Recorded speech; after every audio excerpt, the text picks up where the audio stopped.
Here's something we hope you'll really like.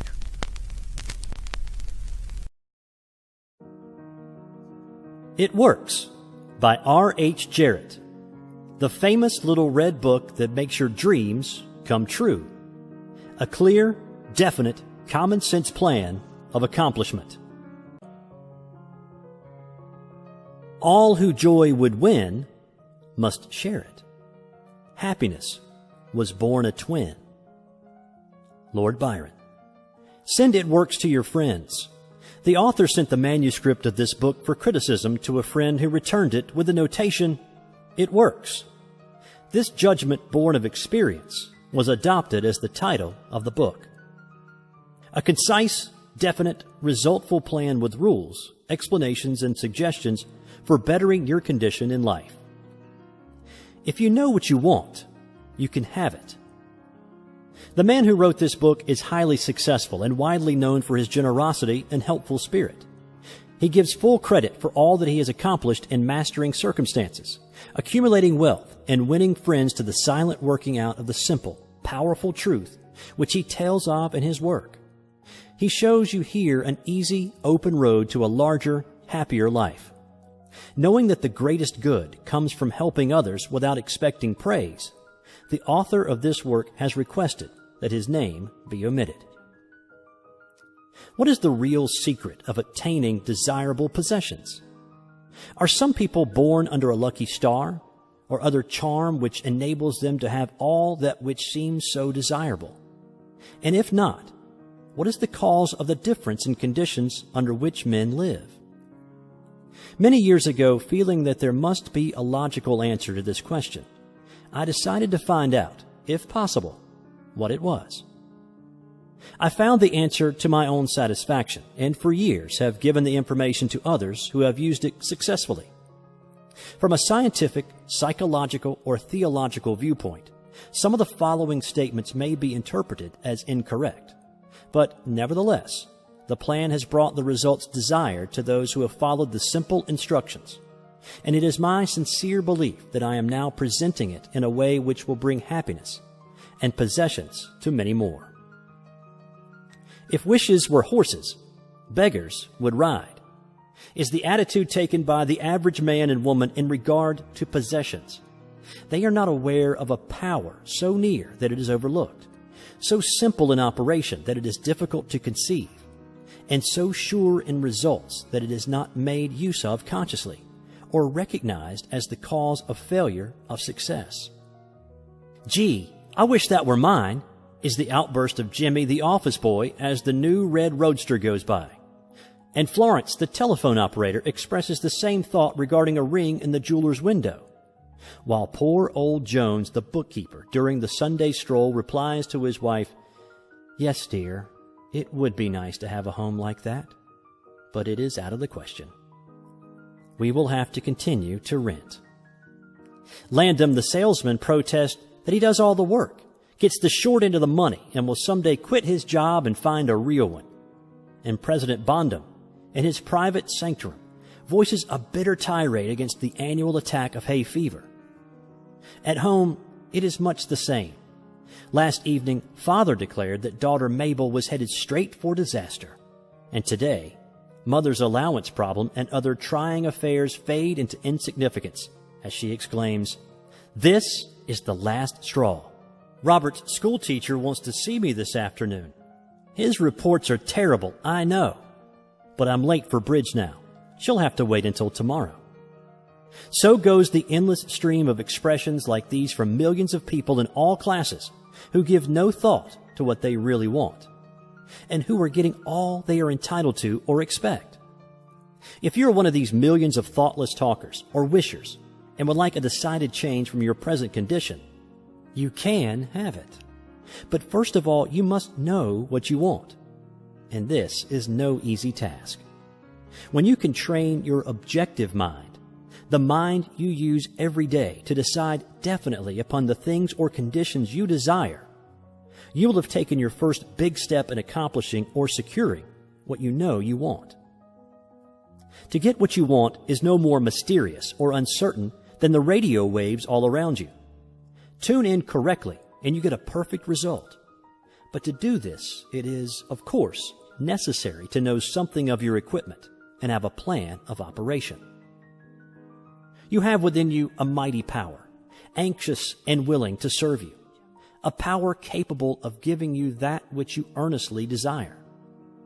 This power is described by Thompson J. Hudson, Ph.D., LL.D., author of The Law of Psychic Phenomena, as your subjective mind. Other learned writers use different names and terms, but all agree that it is omnipotent. Therefore, I call this power Emmanuel, God in us. Regardless of the name of the great power or the conscious admission of a God, the power is capable and willing to carry to a complete and perfect conclusion very earnest desire of your objective mind. But you must be really in earnest about what you want.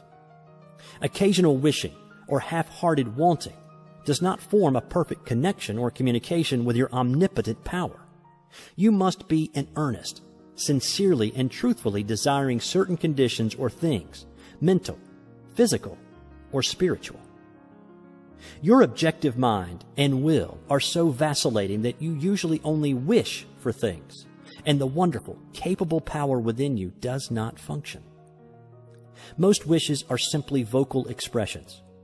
Jimmy the office boy gave no thought of possessing the red roadster. Landon the salesman was not thinking of any other job or even thinking at all. President Bondum knew he had hay fever and was expecting it.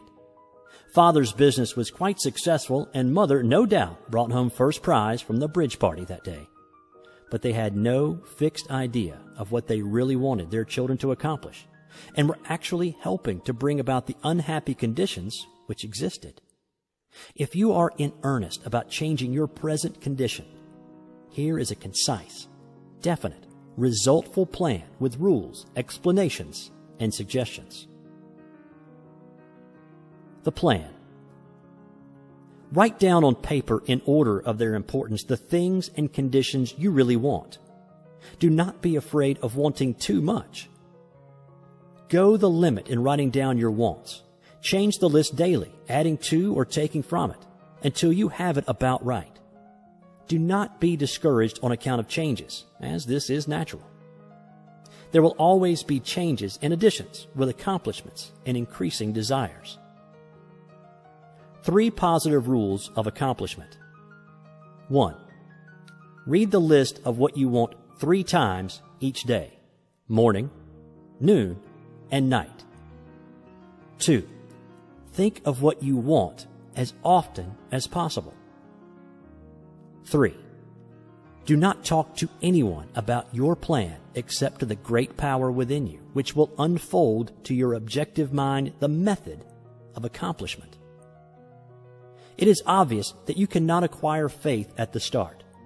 Some of your desires, from all practical reasoning, may seem positively unattainable. But nevertheless, write them down on your list in their proper place of importance to you. There is no need to analyze how this power within you is going to accomplish your desires. Such a procedure is as unnecessary as trying to figure out why a grain of corn placed in fertile soil shoots up a green stalk, blossoms, and produces an ear of corn containing hundreds of grains, each capable of doing what the one grain did. If you will follow this definite plan and carry out the 3 simple rules, the method of accomplishment will unfold quite as mysteriously as the ear of corn appears on the stalk, and in most cases, much sooner than you expect.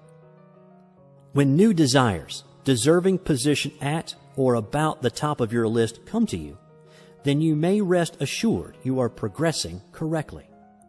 Removing from your list items which at first you thought you wanted is another sure indication of progress. It is natural to be skeptical and have doubts, distrust, and questionings. But when these thoughts arise, get out your list. Read it over. Or if you have it memorized, talk to your inner self about your desires until the doubts that interfere with your progress are gone. Remember, nothing can prevent your having that which you earnestly desire. Others have these things. Why not you? The omnipotent power within you does not enter into any controversial argument. It is waiting and willing to serve when you are ready. But your objective mind is so susceptible to suggestion that it is almost impossible to make any satisfactory progress when surrounded by skeptics. Therefore, choose your friends carefully and associate with people who now have some of the things you really want, but do not discuss your method of accomplishment with them. Put down on your list of wants such material things as money, home, automobile, or whatever it may be, but do not stop there. Be more definite. If you want an automobile, decide what kind, style, price, color, and all the other details, including when you want it. If you want a home, plan the structure, grounds, and furnishings. Decide on location and cost. If you want money, write down the amount. If you want to break a record in your business, put it down. It may be a sales record. If so, write out the total, the date required, then the number of items you must sell to make it.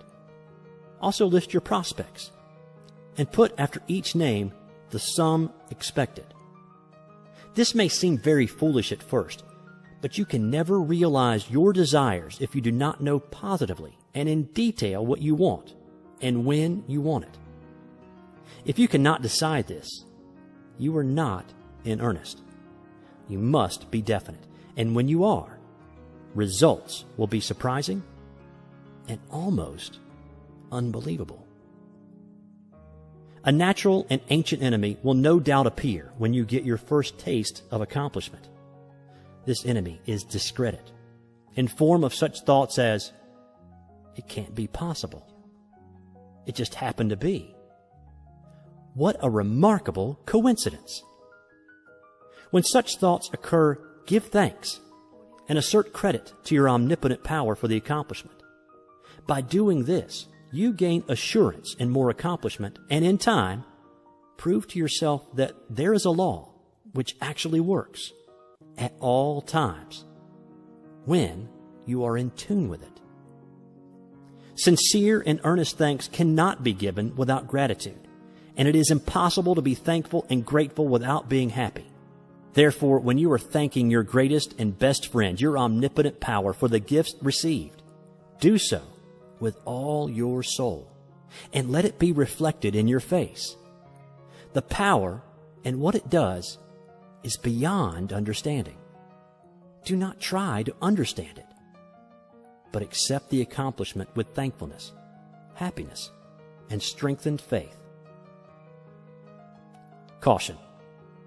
It is possible to want and obtain that which will make you miserable, that which will wreck the happiness of others, that which will cause sickness and death, that which will rob you of eternal life. You can have what you want, but you must take all that goes with it. So in planning your wants, plan that which you are sure will give to you and your fellow man the greatest good here on earth, thus paving the way to that future hope beyond the pale of human understanding. This method of securing what you want applies to everything you are capable of desiring, and the scope being so great, it is suggested that your first list consist of only those things with which you are quite familiar, such as an amount of money or accomplishment, or the possession of material things. Such desires as these are more easily and quickly obtained than the discontinuance of fixed habits, the welfare of others, and the healing of mental or bodily ills. Accomplish the lesser things first, then take the next step. And when that is accomplished, you will seek the higher and really important objectives in life. But long before you reach this stage of your progress, many worthwhile desires will find their place on your list. One will be to help others as you have been helped.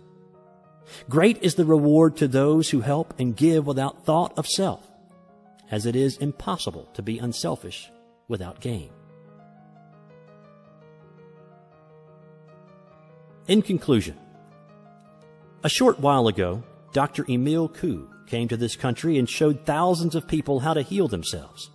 Thousands of others spoofed at the idea, refused his assistance, and are today where they were before his visit. So with the statements and plan presented to you now, you can reject or accept.